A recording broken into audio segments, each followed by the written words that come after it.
Especiales de Cristiandad. Un espacio de investigación profunda, sin miedos, sin tabúes, para llegar al corazón de los problemas que aquejan a nuestra Santa Iglesia, a nuestra patria, a nuestra sociedad, a nuestras almas. Todos los temas a fondo como solo Radio Cristiandad puede mostrarnos.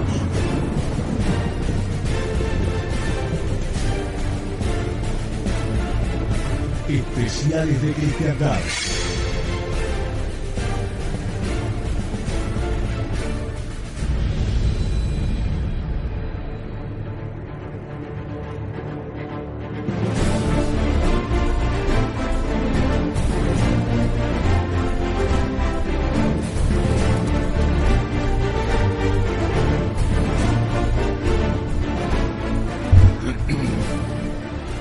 Estimados amigos de Radio Cristiandad, muy buenos días, bienvenidos a la última emisión de los especiales del mes de julio del año 2015 con el Padre Juan Carlos Seriani. Buen día, Padre, ¿cómo está usted? Buenos días, Luis, muy bien, gracias a Dios. Buenos días a la audiencia. ¿Seguimos con el buen tiempo? Seguimos con el buen tiempo, hasta que yo me vaya. Buen día, Germán. ¿Qué tal? Muy buenos días. Buen día. Bueno, después de estos 2 días tratando sobre estas cuestiones de la juventud católica francesa, volvemos a nuestro tema de este año, la teología de la historia. Uh-huh. Así es. La teología de la historia, como comenzamos, hoy vamos a comenzar a ver bien el proceso de revolución anticristiana. Uh-huh. Ya hemos visto bien la formación de la civilización cristiana, hemos desarrollado el mes pasado todo lo referente a la ciudad católica, y hoy debemos comenzar con el proceso revolucionario. Bien. Para entenderlo bien, como siempre, volvemos, aunque sea reiterativa la cosa, a las 4 formalidades fundamentales que coinciden en el hombre, su aplicación a la sociedad. Las vemos rápidamente, si usted quiere comentar algunas cosas, por las dudas que haya alguien que sintoniza hoy por primera vez, lo vamos viendo, esas 4 formalidades y las aplicaciones que debemos hacer. Bien. Las 4 formalidades son que, en primer lugar, el hombre es algo, es una cosa. En segundo lugar, ya elevándonos un poco, el hombre es animal. Es un ser sensible que sigue el bien deleitable. Ya pasando a la característica propia y exclusiva del hombre, es un ser racional que se guía por el bien honesto. Y superando su propia naturaleza, participando de la esencia divina, está llamado a la vida sobrenatural en comunión con Dios. Estas formalidades se distinguen de razón, es decir, no hay una distinción en el hombre, no se puede decir que el hombre... No hay una separación. Claro. Es una unidad, por supuesto. Por supuesto, ¿no? Son diversos aspectos que justamente nosotros podemos discernir, podemos distinguir, pero no hay una separación. No es que el hombre a veces se comporta como una cosa, no. Es un hombre. Sí, y si está bautizado es un hijo de Dios. Pero, claramente, si no está bautizado, llega hasta la parte de formalidad puramente de ser racional, sí. Si no tiene la gracia. Uh-huh. Y aunque haya sido bautizado, si pierde la gracia, no puede funcionar a nivel sobrenatural. Perfecto. Y, bueno, evidentemente no se puede hablar estrictamente hablando de un bautismo de una sociedad como tal, pero bueno, salvando las distancias y por apropiación sí, y también se puede hablar entonces de una sociedad apóstata, claro, o de un proceso de desnaturalización, un proceso de desobrenaturalización o de desgracia, que pierde la gracia. Entonces ahora las características las nombramos a la inversa, es decir, ¿qué es el hombre y qué formalidad significa esa característica? Primero es hijo de Dios, o sea, ya estamos en el plano más elevado. Antes culminamos en el plano más elevado, acá partimos de ese. Hijo de Dios, entonces, y esa es la formalidad sobrenatural del hombre. El hombre es ser racional antes de ser hijo de Dios. y esa es la formalidad humana o racional. Ujú. Descendemos y pasamos a la cuestión de que el hombre es un ser animal, y es la formalidad animal o sensitiva.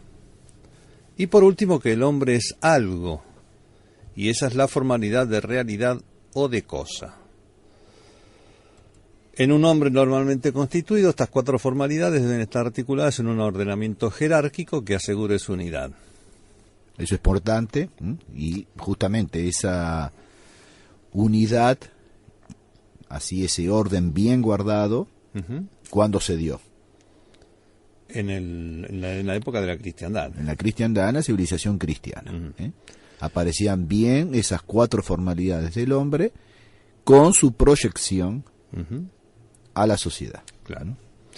Y en la sociedad, a la formalidad de cosa corresponde la función económica de ejecución, trabajo manual, es el oficio propio del obrero.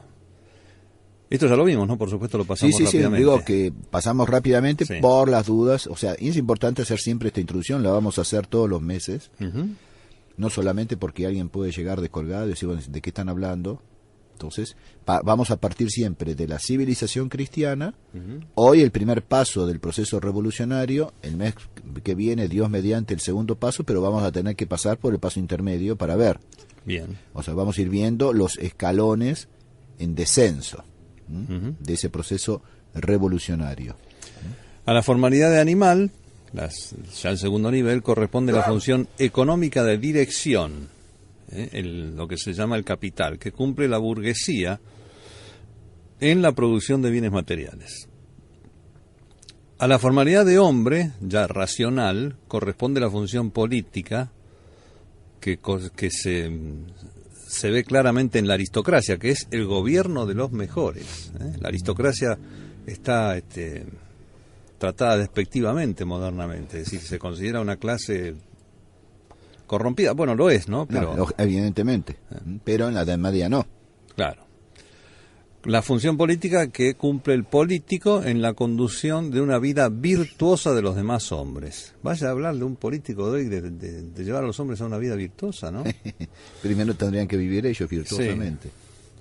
Y a la formalidad sobrenatural corresponde la función religiosa del sacerdote, que se ocupa de conducir los hombres a Dios. El sacerdote tiene la función de asegurar la vida sobrenatural del hombre, incorporándolo a la sociedad de los hijos de Dios, es decir, la Iglesia Católica, la única iglesia fundada por nuestro Señor Jesucristo, y manteniéndolo en esa sociedad sobrenatural. El dominio del sacerdote se extiende a todo el campo de lo espiritual. Nada que de un modo u otro tenga que ver con el orden eterno está sustraído a la jurisdicción del clérigo, el sacerdote. La función política tiene como un fin propio hacer virtuosa la convivencia humana.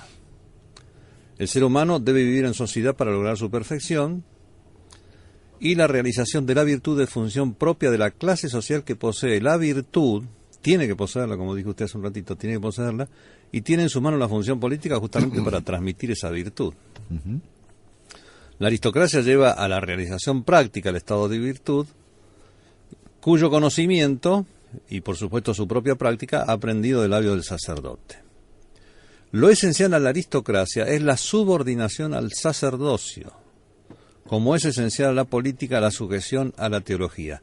De ahí el gravísimo error de la división entre la Iglesia y el Estado, ¿no? El enorme, obviamente, contrasentido.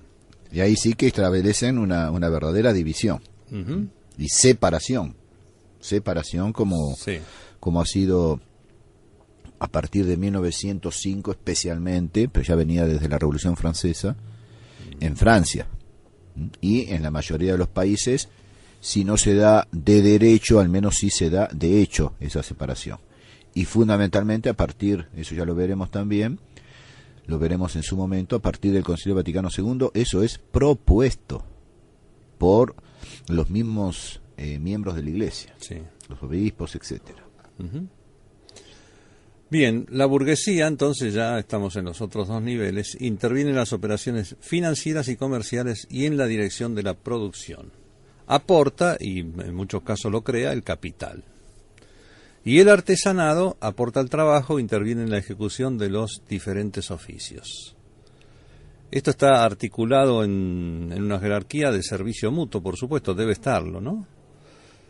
Y la vida del hombre tiene que descansar como en primera y fundamental verdad en Dios. Es decir, el objetivo final del hombre tiene que ser Dios, poseído en la contemplación divina, en la contemplación de Dios. Y en la contemplación acá abajo, ¿no? En la actitud contemplativa. Ese fue el famoso texto de Santo Tomás que originó todas las entregas que estamos haciendo, más o menos una vez por semana, a partir de la Summa contra Gentiles de Santo Tomás. Que yo recomiendo que las guarden, si no tienen la Summa contra Gentiles a su disposición, que guarden todas estas entregas. Faltan 4 o 5 semanas todavía, 4 o 5 entregas para completar más o menos, pero bueno, todo se originó en el texto este que hemos leído en el mes de marzo.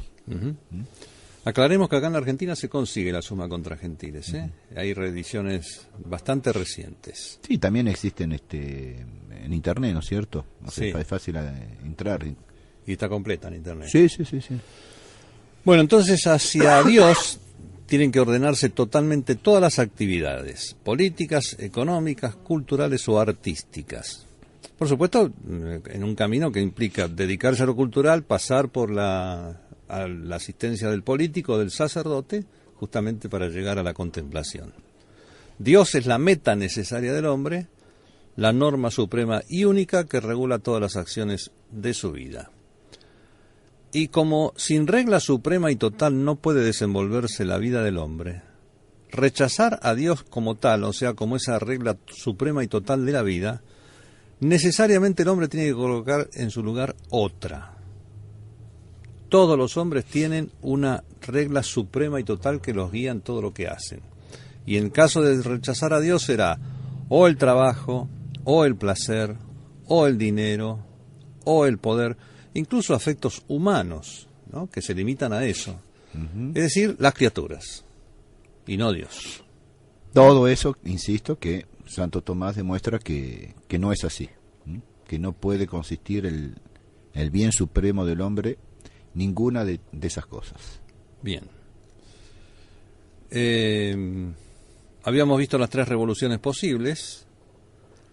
La primera era la... Partiendo de estas 4 formalidades, sí, en el hombre y su proyección a la sociedad, partiendo de que tiene que haber una armonía entre estas 4 formalidades, entonces vemos que puede haber rupturas entre ellas, es decir, entre la segunda y la primera, entre la tercera y la segunda, y entre la cuarta y la tercera. Entonces son 3 revoluciones, todo esto está muy bien explicado por el padre Membiel, de ahí lo tomamos, en el comunismo y la revolución anticristiana. Entonces, ¿qué lugar ocupa el comunismo en esa revolución anticristiana?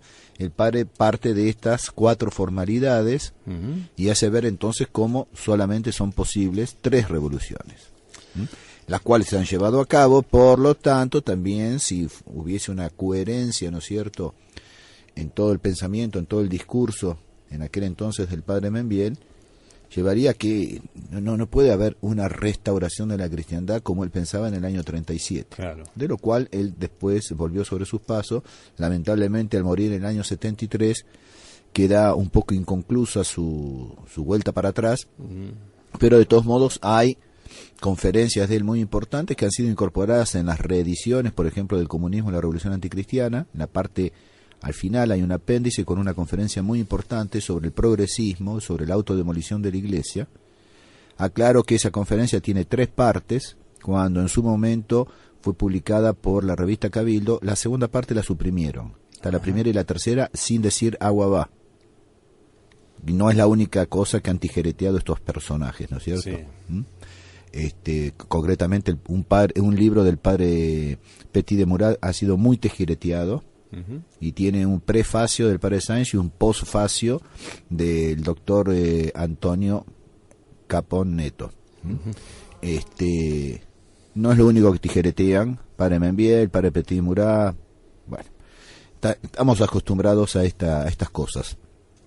Tengo pruebas para demostrarlo. Tengo pruebas para demostrar el tijereteado.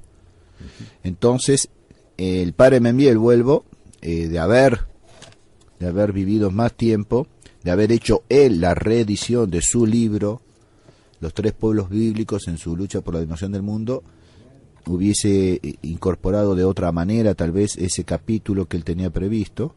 Sale recién en el año 83, 10 años después de su muerte, mal ubicado y con cosas que quedaban de la primera edición que no concuerdan con esa especie de retractación que hay, etcétera. Entonces, insistimos ahora, las 3 revoluciones en base a ese libro del padre Membiel.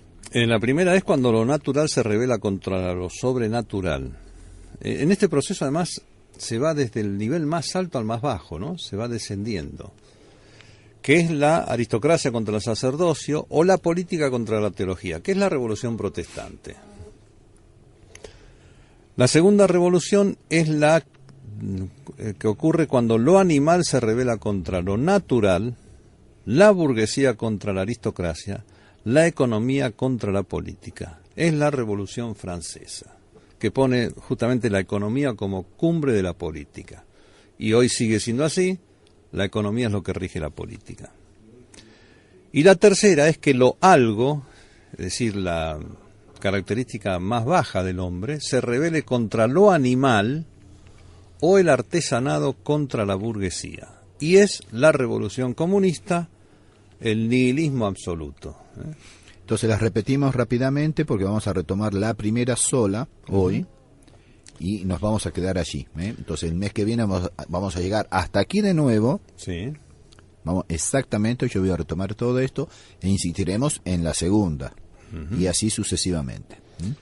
Entonces las 3 revoluciones son... La protestante, que es rebelión de lo natural contra lo sobrenatural. Perfecto. La aristocracia contra el sacerdocio, la política contra la teología. La segunda. La Revolución Francesa, lo animal se revela contra lo natural, la burguesía contra la aristocracia, la economía contra la política. Y la tercera y última. La comunista, que lo algo se revele contra lo animal o el artesanado contra la burguesía.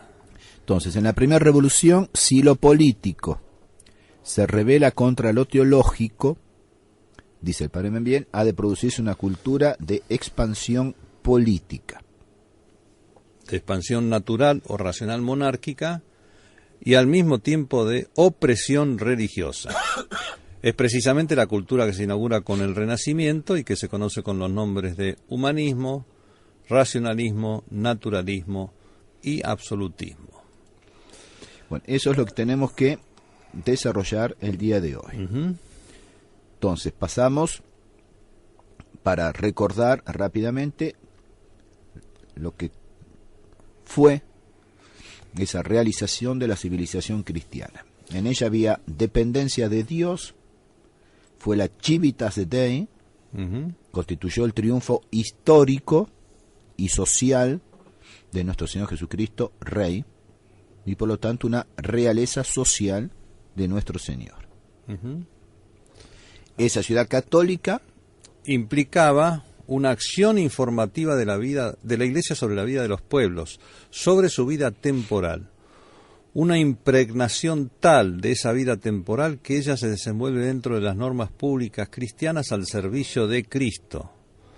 Una vida de familia, del trabajo, de la cultura, de la política, al servicio de Cristo. Es una síntesis de la religión y de la vida. Eso es muy importante, una vida de familia, del trabajo, de la cultura en general, de la política, al servicio de Cristo. La ciudad católica medieval señala un punto culminante de la cultura humana, porque en ella se alcanza en lo esencial la perfección a que puede llegar el espíritu humano. La Edad Media es esencialmente teocrática, sacral y sacerdotal, porque todas las actividades humanas, desenvolviéndose cada una dentro de su propia esfera, coadyuvan a la unión del hombre con Dios. Toda la vida cultural era santificada por la vida sobrenatural, y así la vida en todas sus manifestaciones era profundamente cristiana.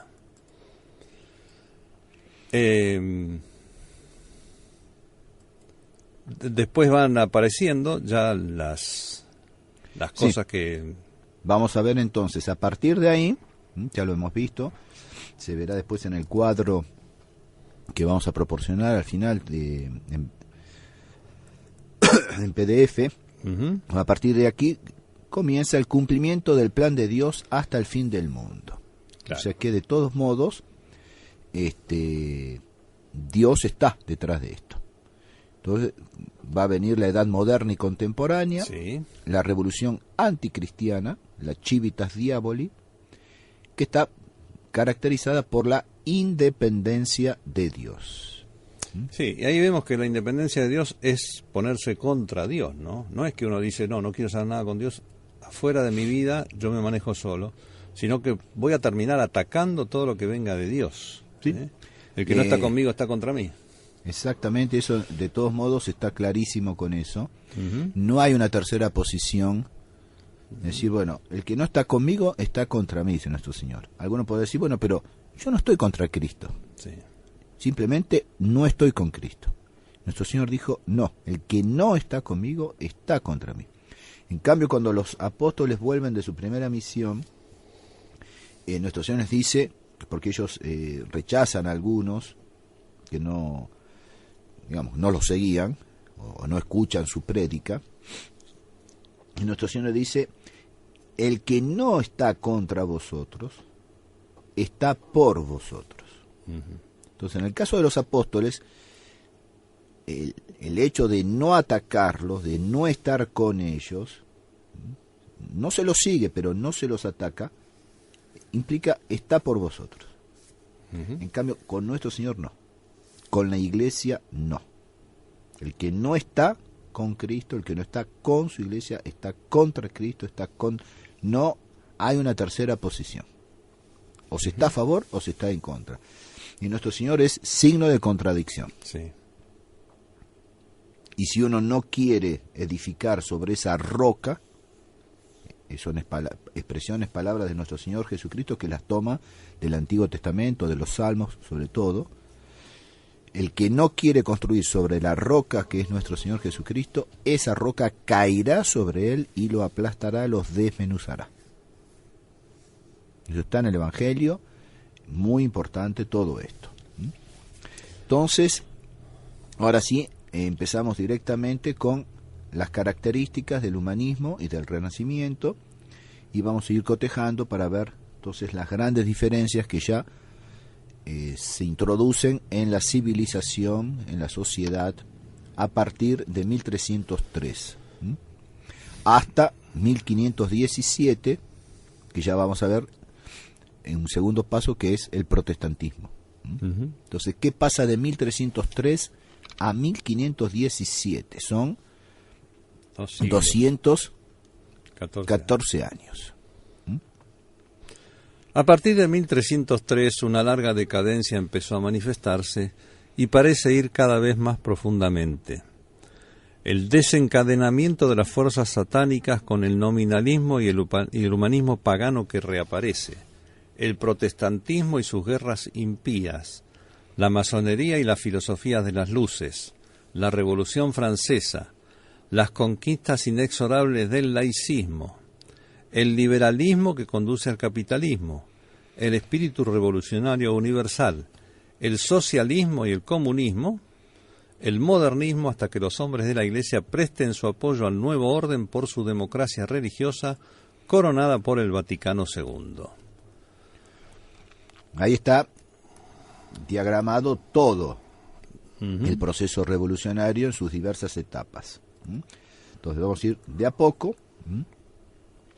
Al final del siglo XIII se deja presentir la lenta decadencia del papado.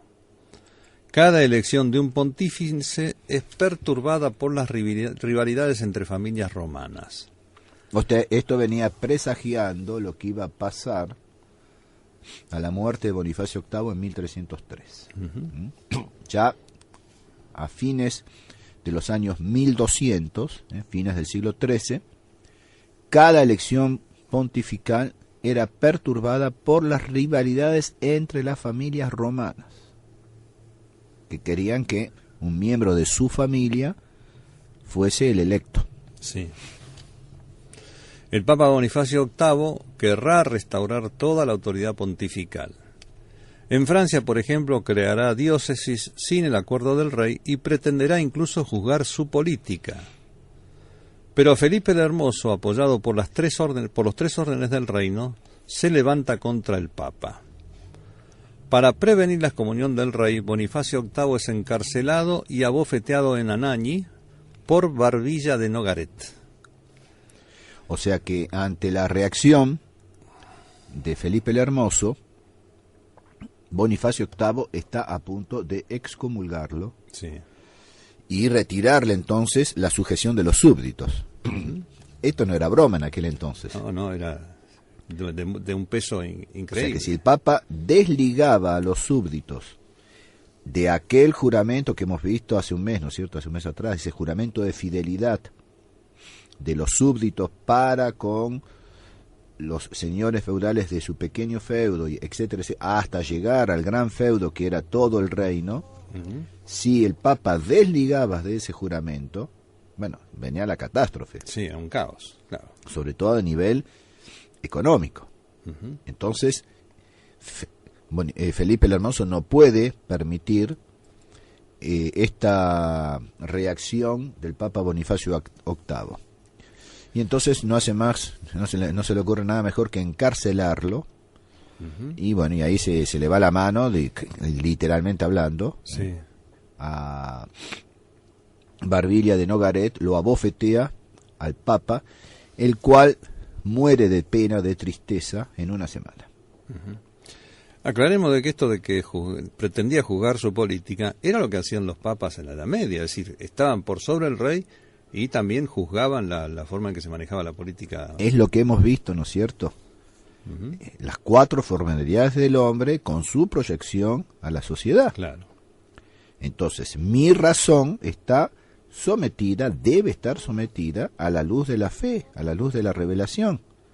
Lo que yo tengo esencialmente como hombre, que es mi racionalidad, mi inteligencia, debo someterla a la revelación divina, a la fe. Y por lo tanto, en las relaciones humanas, a aquel que es el propietario, el depositario y el intérprete de esa revelación. Entonces, la aristocracia debe estar en ese sentido, ¿no es cierto?, sometida al clero, lo hemos visto, por eso yo puse toda esta introducción de vuelta y la vamos a seguir poniendo porque esas cuatro formalidades, esas cuatro proyecciones a la sociedad, esas tres revoluciones anticristianas, bueno, tienen que ver con esto, justamente. Era un sometimiento no servil, era un sometimiento dulcísimo, ¿no? Es decir, facilitaba enormemente la acción política. El político, el rey, el príncipe sabía que preparaba las almas para que la iglesia las pudiera llevar a la gloria. Entonces era toda una armonía iluminada justamente por lo sobrenatural. Pero el admirable equilibrio de la Edad Media se rompe cuando el poder temporal deja de servir y no busca sino mandar. Sentado sobre su trono, la tierra en la cabeza, teniendo en sus manos las llaves y la cruz, el anciano pontífice, en quien se ha refugiado el orden medieval, es despreciado por el absolutismo del monarca que abre la edad moderna. Toda una figura. Sí. Entonces, sentado sobre su trono, la tiara sobre su cabeza, la tiara que está compuesta de 3 coronas, porque el sumo pontífice justamente recibe los 3 poderes que nuestro Señor legó a la Iglesia. Nuestro Señor es profeta, Él es sacerdote y es rey. Entonces son 3 poderes. El profeta para enseñar, es maestro, es sacerdote para santificar y es rey para gobernar, para dirigir. La Iglesia recibe esos 3 poderes y residen fundamentalmente en el sumo pontífice, que entonces tiene esas 3 coronas, y eso es una tiara, es una superposición de 3 coronas. Todo un símbolo cuando, a partir de Pablo VI, renuncian a la tiara. Renuncian a la tiara, renuncian a ese triple poder de enseñar, de santificar y de gobernar. Y es en ese orden. Es muy importante porque cuando se trata de la unidad de la Iglesia goza de la unidad de fe, que responde al poder de enseñar, de maestro, de profeta de nuestro Señor, la unidad de culto, fundamentalmente el santo sacrificio en la misa, pero todo el culto, toda la liturgia, corresponde al poder de santificar y al poder de nuestro Señor, que es sumo y eterno sacerdote, y la unidad de gobierno, de regir, porque nuestro Señor es rey. Ahora bien, contra la fe y contra el culto no hay autoridad que valga. Y entonces cuando quieren imponernos su autoridad para destruir el culto y para bastardear la fe, no. Por más que, llegado el caso, en tal o cual, tenga la autoridad, no puede, es un abuso de poder hacer uso de ella contra el culto, contra los sacramentos, contra la Santa Misa y contra la fe, contra el depósito de la fe, contra las definiciones del magisterio universal, perenne de la Iglesia. Y eso le cabe también al político. No puede actuar ni contra la fe ni contra el culto. No, le cabe a todos. Claro. Le cabe al mismo que es elegido papa. Claro, fundamentalmente. Él tiene que estar sometido a ese depósito de la fe, él no puede toquetearlo, y él tiene que salvaguardarlo, respetarlo, etcétera, y lo mismo con el culto. Uh-huh. No puede inventarse su culto. Es clarísimo. Sí. El culto viene de nuestro Señor Jesucristo, viene del cielo. Entonces, sentado sobre su trono, la tiara en la cabeza, teniendo en sus manos las llaves y la cruz, el anciano pontífice en quien se ha refugiado el orden medieval. Allí está el orden medieval refugiado en ese anciano pontífice. Y él es despreciado por el absolutismo del monarca que abre la edad moderna. Toda una figura, son apenas tres renglones, aquí en la computadora, en una página, y si se dijese esto y se lo explicase un poquito, con breves palabras, en los colegios secundarios, en las universidades, si alguien al leer esto comprende, nosotros ya vamos 4 o 5 meses explicando para poder entender esto, sentado sobre su trono, la tiara en la cabeza, teniendo en sus manos la llave y la cruz, el anciano pontífice, en quien se ha refugiado el orden medieval, vayan a escuchar lo que les dicen a los chicos, a las chicas, en los colegios, en las universidades, sobre la Edad Media, despreciado por el absolutismo del monarca, que abre la Edad Moderna. Abre el proceso revolucionario, del cual nosotros estamos llegando a los últimos estertores. Sí. Ni siquiera digo las últimas instancias, los últimos estertores.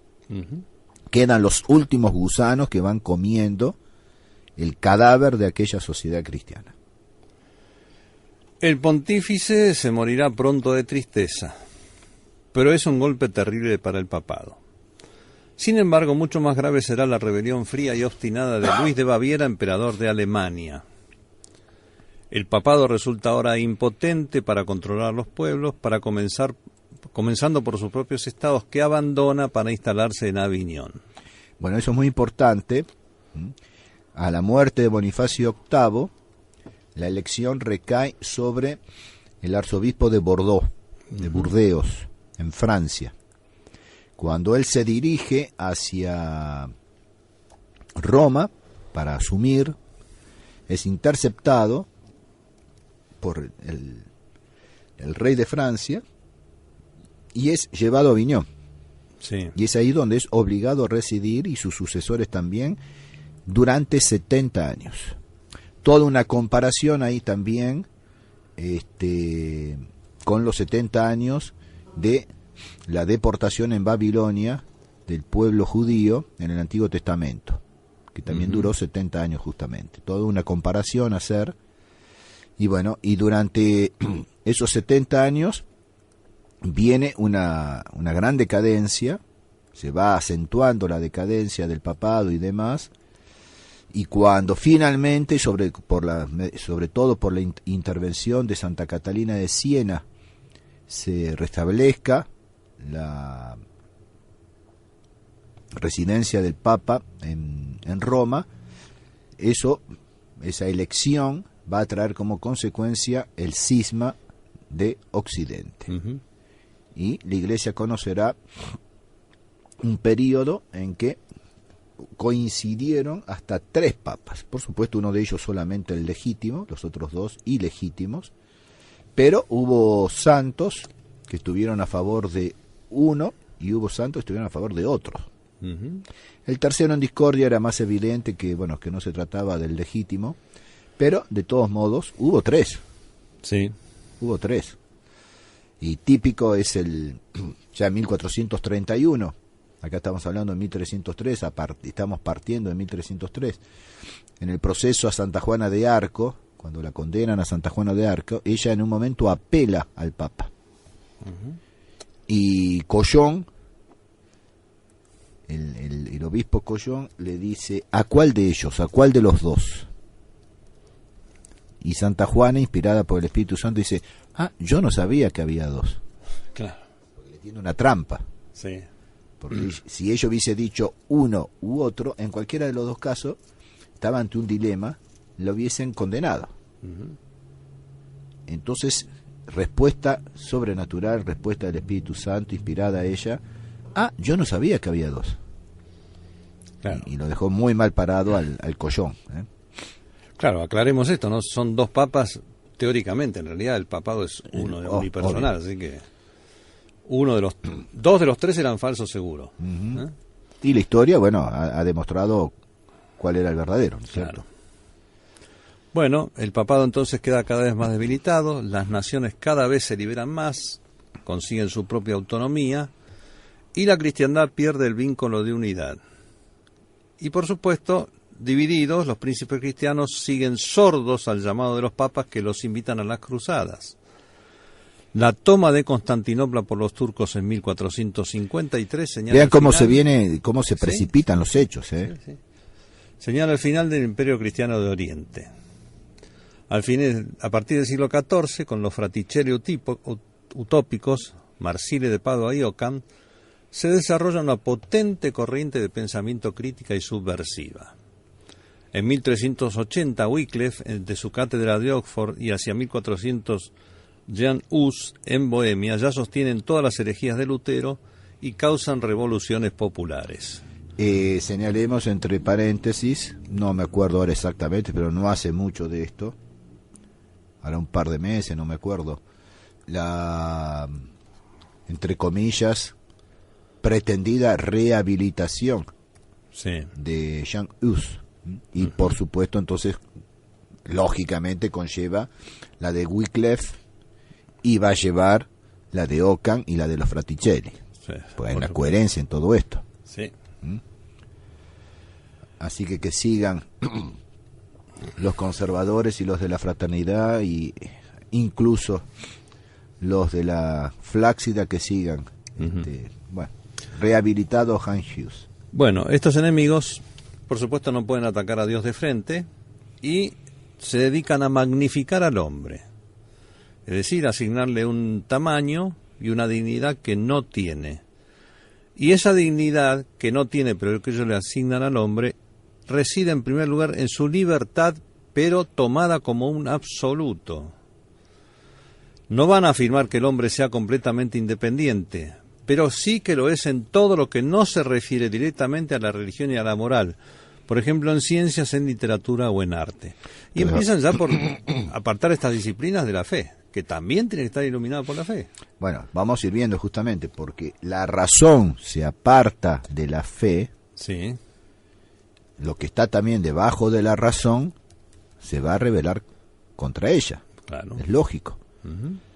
Entonces, justamente vamos ahora a ir aplicando después los diferentes ítems que hemos visto el mes pasado y los ítems que se aplicaban a la civilización cristiana. Vamos a ver ahora cómo se van rebajando, cómo se van, en cierto modo, desformando, y hay una verdadera decadencia en cada una de las asignaturas y de los ítems que hemos visto. Entonces, como hay un problema en teología y en filosofía, y va a haber un problema en política, en derecho, en economía, etcétera.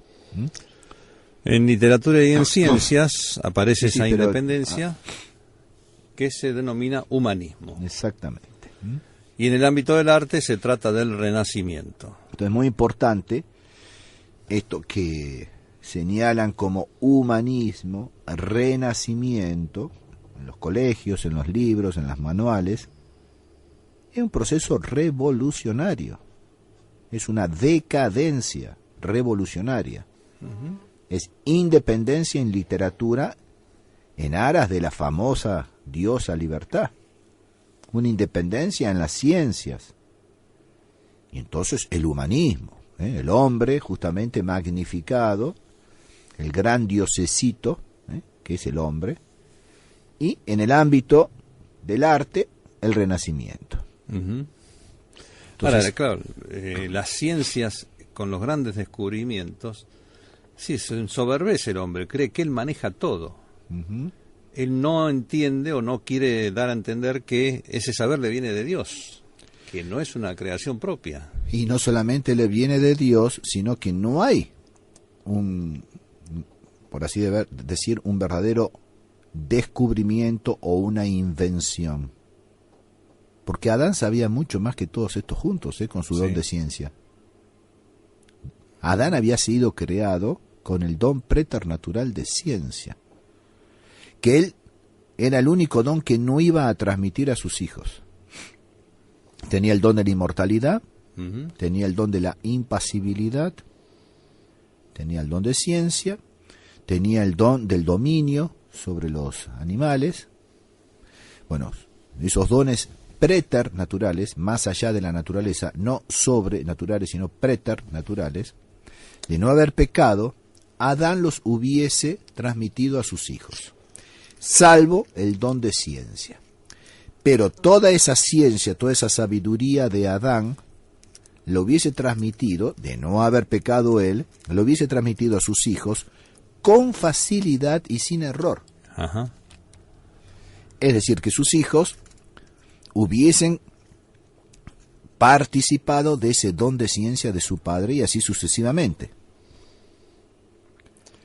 Viene el pecado original, Adán pierde la gracia, pierde el don de inmortalidad, de impasibilidad, del dominio sobre los animales, etcétera. Viene el castigo, ganarás el pan con el sudor de tu frente, la tierra se te revelará, los cardos, los abrojos, etcétera. La mujer lo mismo, parirás con dolor.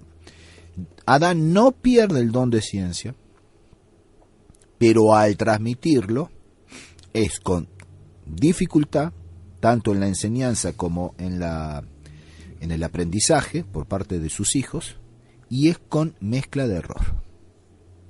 Y a medida que se va transmitiendo esto de los hijos a los hijos, de los hijos a los hijos, ya estamos en los nietos, tataranietos, etcétera, de Adán, cada vez con mayor dificultad y cada vez con mayor error, se va degradando. Entonces, cuando nos asombra a nosotros los supuestos descubrimientos que hacen de lo que sabían a nivel astronómico o matemático los egipcios o los caldeos, eso viene del don de ciencia, pero mezclado con esoterismo, con cabalismo, con la cábala judaica, etcétera, etcétera. O sea, el demonio que se mete de por medio. O sea, además que si Adán se hubiera mantenido en el estado de inocencia con el que Primitivo. fue creado, hubiera llegado mucho más rápido a estos descubrimientos si los hubiera necesitado. No, por hubiese supuesto. llegado, no, lo sabía, Lo sabía. los poseía, no es que hubiese llegado, los poseía, O sea, él sabía de una computadora más que nosotros. pero por supuesto, Mucho más. obvio. Interesante, ¿no? Pero no solamente de eso, sino fijémonos en el orden de la farmacología. Sí. Cuando descubren que tal o cual planta tiene tales o cuales capacidades, cualidades, potencia para curar. Adán ya lo sabía. Cuando descubren que con la leche se puede hacer dulce de leche, ya lo sabía. ¿Y cómo hacer harina a partir del trigo? ¿Y cómo a quién se le ocurre, ¿no es cierto?, que a partir del trigo se puede tener pan? Adán ya lo sabía. Y él no lo perdió, sino que se fue perdiendo en la humanidad a partir de la transmisión hacia sus hijos y las generaciones siguientes. No hay una evolución, señores, hay una degradación, un ir para atrás. Y si el demonio hoy por hoy, ¿no es cierto?, a partir justamente del humanismo renacimiento, hace que se redescubran, él está detrás de esto en un proceso revolucionario contra Dios. Contra Dios. Lean lo de los magníficos comentarios que tiene el padre Castellani, lo hemos hecho en el 2012, a propósito de la cultura, de la copa, ¿no es cierto?, que se derrama sobre los ríos y demás, convirtiéndolas en sangre, y bueno, y aplicado a los trompeteros, como dice él, pero eso, bueno, lo veremos, Dios mediante, el mes que viene eso. Hemos vuelto sobre este tema varias veces, pero bueno, ya veremos. No hay una evolución, hay una degradación, un regreso revolucionario. Entonces, por eso pongo ahí, bajo pretexto de redescubrimiento de la cultura antigua, griega y latina, los humanistas, habría que agregar, guiados por el demonio, sí, tienen en realidad la pretensión de liberarse de la precisión de la teología y de la filosofía cristiana que juzgaban demasiado vinculantes. Es importante eso, ¿no? La precisión de la teología y filosofía cristiana, el aspecto de verdad, la esencia de verdad que tenían, y que ellos juzgaban demasiado vinculantes. Es decir, la independencia. Yo no quiero estar vinculado a alguien que me diga cómo tengo que obrar, qué es lo que está bien y qué es lo que está mal. Es la ruptura de la primera revolución. Bien, entonces lo que primero se oculta es el pecado original. Entonces hace que no se puedan poner más bajo los ojos del hombre cuerpos desnudos y tantos otros placeres como se ofrece la naturaleza, porque no sabe ya utilizarlos correctamente. Esto es importante, es decir, desaparece esa reverencia al pecado original, reverencia en el sentido de tenerlo presente como aspecto que nos divide el alma entre lo que debo hacer y lo que quiero hacer. Entonces, esos cuerpos desnudos que se evitaban justamente para no hacerle el campo fértil al pecado original, desaparece y ya aparecen entonces los desnudos medievales, los desnudos postmedievales y todas las otras cuestiones que el hombre cree dominar con su propia razón. Interesante, entre paréntesis, ¿no es cierto?, en cuanto a la cuestión del pudor, ¿no? Sí. Que nace justamente como consecuencia del pecado original. Sí. Entonces pecan, Adán y Eva se dan cuenta que están desnudos y se cubren. Se cubren. Entonces el vestido, entre otras finalidades, tiene la de proteger al hombre contra las inclemencias del clima, del tiempo, porque justamente como consecuencia del pecado original deja de gozar del don preternatural de la impasibilidad.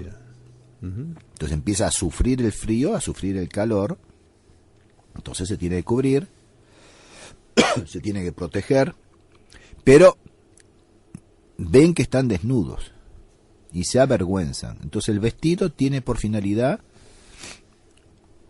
preservar el pudor.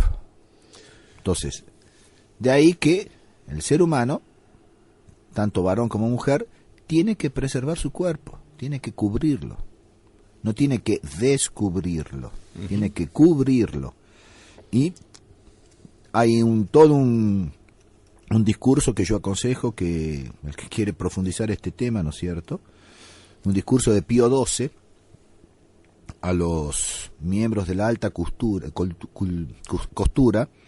que habían hecho una especie de seminario de algo ahí en Roma. Tiene un discurso muy interesante sobre la cuestión de la moda, donde dice que el cristiano tiene que dominar la moda y no dejarse dominar por la moda. Sí.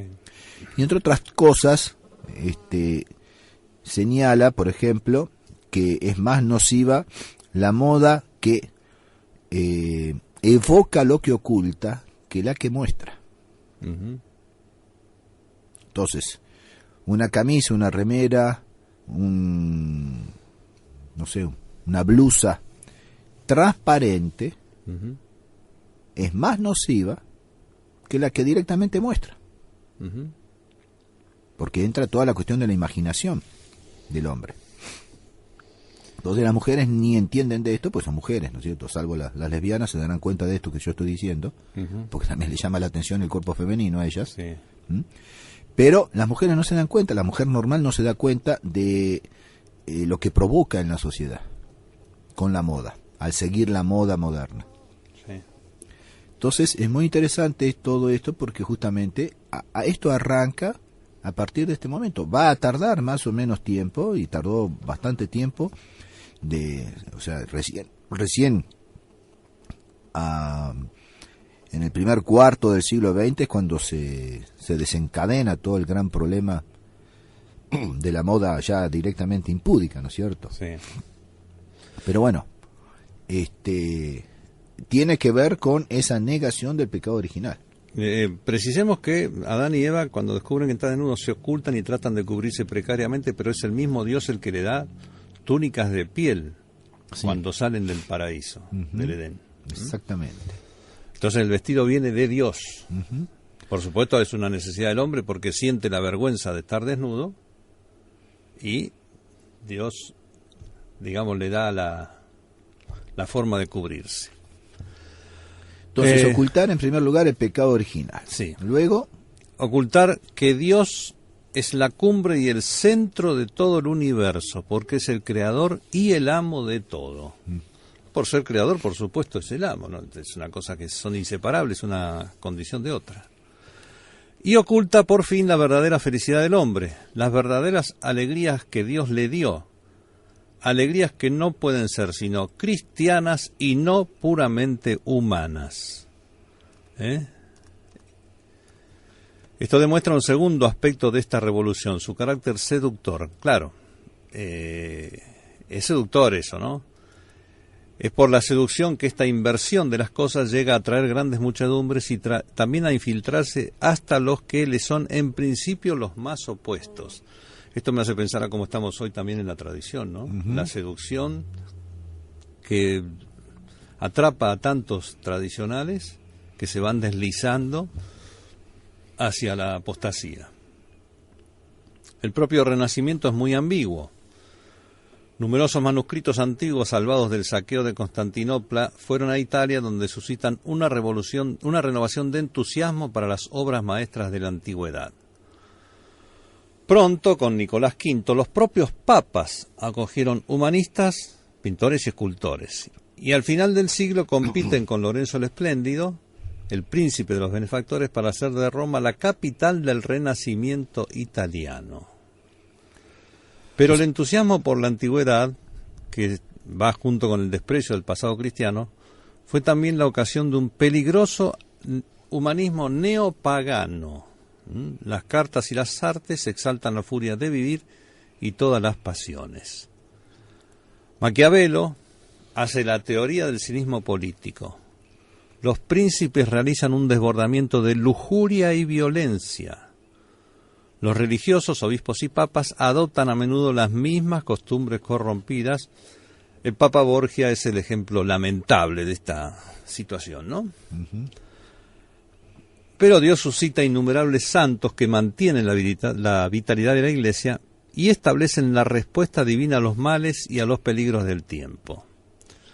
Frente al renacimiento pagano, los humanistas cristianos renuevan el estudio con la escritura, de la Escritura y los padres.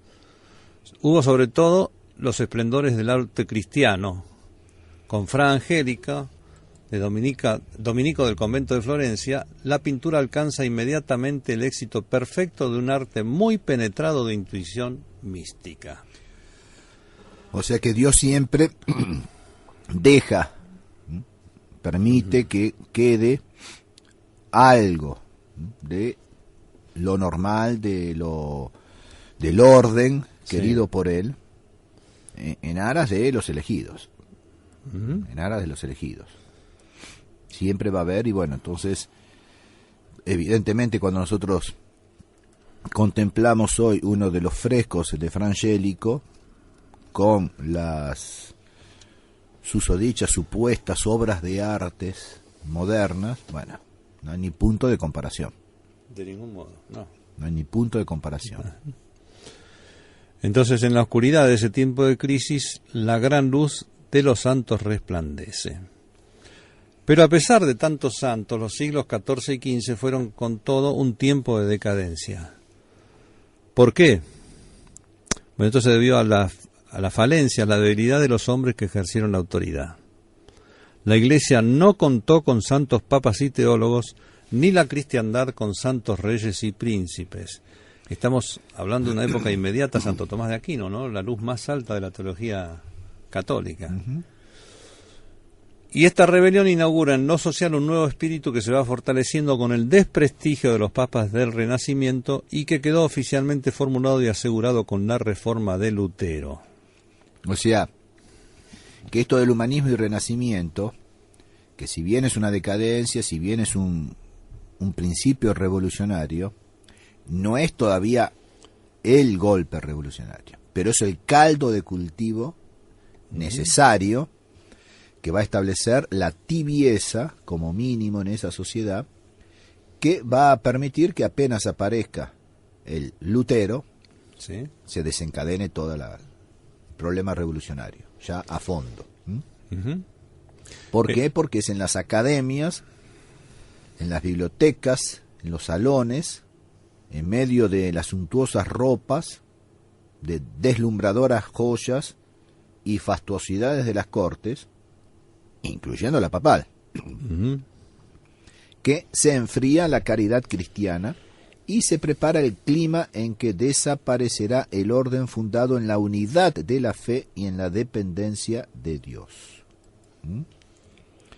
Entonces eso es muy importante a tener en cuenta, porque no, evidentemente que no se hizo de un día para otro así. 1303, ya 1304 tenemos, no. Vamos a tener que llegar a 1517, pero todo este periodo de 1303 a 1517 es el caldo de cultivo que va gestando todo esto, sobre todo en filosofía, no tanto en teología, pero en filosofía, como ya hemos visto esos personajes, y también todo en el orden político, en el orden cultural, en el orden artístico, y entonces ya está pronto el golpe, ¡paf!, para dar en la cabeza a la teología. Y eso es lo que va a suceder con el protestantismo. Uh-huh. Esto, bueno, aclararemos, volvemos sobre el tema desde el principio del siglo XIV hasta hoy, y por supuesto hasta el final de la historia. Es todo un camino descendente. Habrá algunos rebrotes, habrá algunos intervalos, algunas excepciones, pero es todo decadencia, y seguimos en decadencia. Y esta decadencia no la para sino Cristo. Bueno, entonces aparece la época del protestantismo desde Lutero. Con lo que acaba de decir, usted demuestra que no cree en Putin. Ah, sí. Mire, eso demuestra que usted no cree en el obispo de Kent. Bueno. Eso demuestra que usted no lee, o si lee, no entiende o no practica lo que publican los impotentes. Puede ser, la verdad que no lo había pensado. No, mejor no lo piense. Sí. Bueno, entonces vamos a entrar en la época de Lutero, el protestantismo, desde él hasta la paz de Westfalia en 1648. La falsa paz de Westfalia. Sí. Como dijimos, lo natural se rebela contra lo sobrenatural, la aristocracia contra el sacerdocio y la política contra la teología. Acá sí, esto ya es bien formal, uh-huh, que ya le digo, se viene gestando durante el humanismo y renacimiento. Entonces lo natural se revela contra lo sobrenatural, la aristocracia contra el sacerdocio, la política contra la teología. Y en este último aspecto es como decíamos al principio, ¿no? Se deja a Dios y se va a las criaturas. Uh-huh. Se divorcia el poder político de la teología y se rebela contra ella. Bueno, y tenemos lo que pasa enseguida. Por supuesto, esto produce una cultura de expansión política, natural o monárquica racional.